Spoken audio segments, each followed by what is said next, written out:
Ехо, здравейте, приятели и гости на канала ми! Добре дошли в новото видео. Днес ще си говорим за коледна декорация. Ще се разходим заедно из магазините, ще разопаковаме моите покупки и ще украсим заедно у дома. А преди да преминем към същинската част, ако харесвате видеа за мода, пътувания и козметика, абонирайте се за канала ми, сложете един палец нагоре на това видео и натиснете камбанката, за да може веднага, щом кача видео, вие да знаете. И нека да започнем с пазаруването. Време е да се отправя на лов за коледна декорация и сега ще вляза в няколко магазина, така че ще видите какво има по магазините на коледна тематика.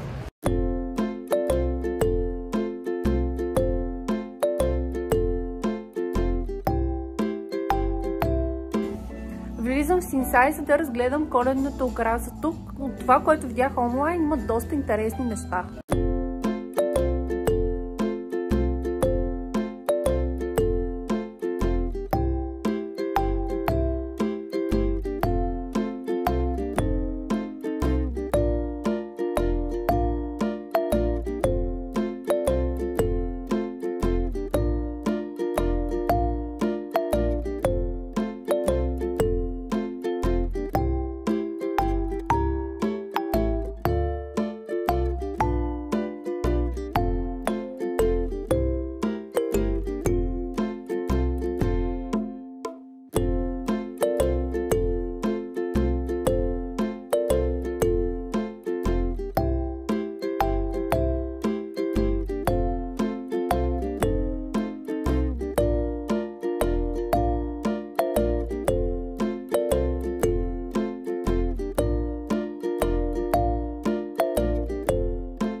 започнем с този гном, който мъжа ми донесе от Юск. Вижте колко е сладурски, сив, страшно много си отива на интериора от дома и най-готиното е, че краката му стават толкова дълги. Така този гном става почти висок колкото мен, когато съм седнала. Продължаваме нататък с анбоксинг на едно мое любимо нещо. Ето тази поръчка от Синсай или Сенсей. Има го в моловете, там има доста дрехи и подобни неща. Така слагаме краката на гнома, за да може да седне на дивана и да гледа заедно с нас анбоксинга на пратката. Има нещо много яко вътре, хора. Та-да-да-дам!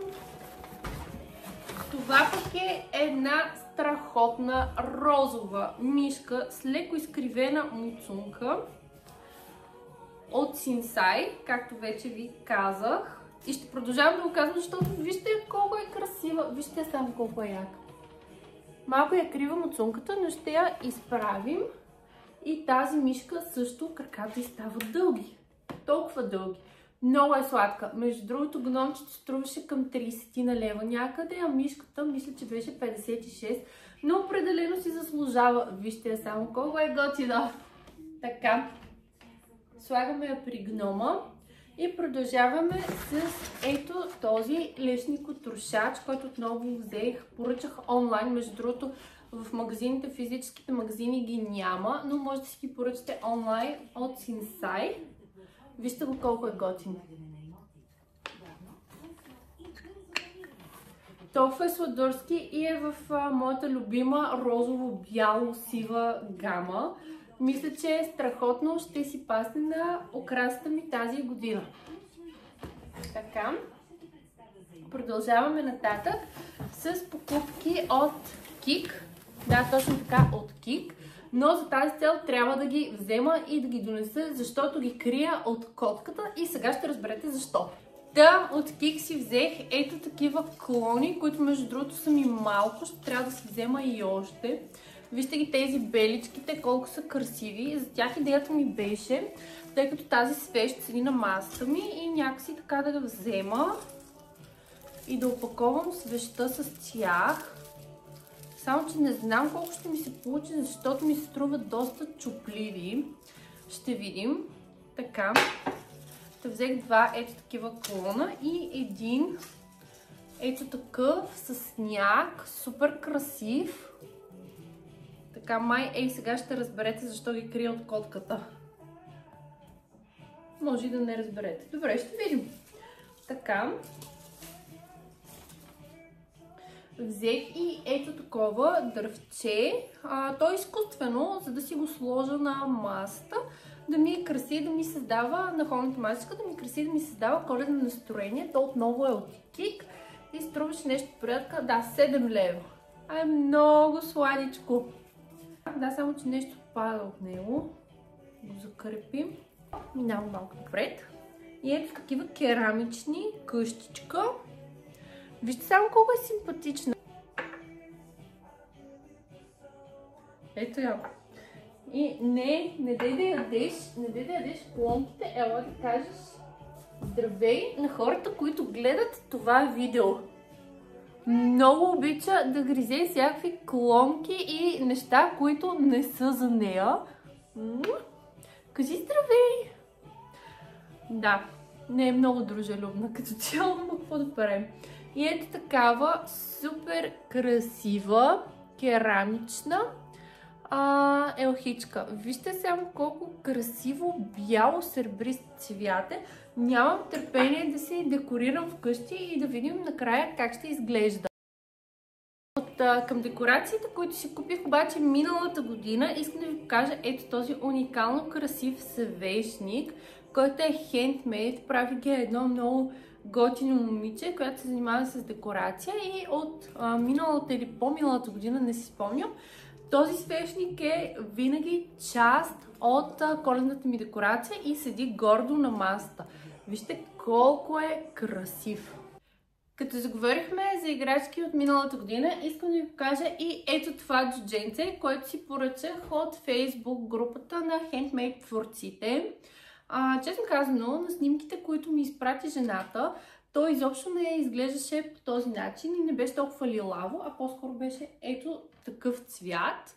Нали, има разлика, но в крайна сметка аз реших да го взема, защото все пак това е била моя поръчка, тя го е правила специално за мен и смятам, че поръчвайки от такива хендмейд творци разни вещи, те внасят много хубава и положителна енергия в дома. Затова, въпреки че е по-различен цвят, и то ще намери място в моята декорация.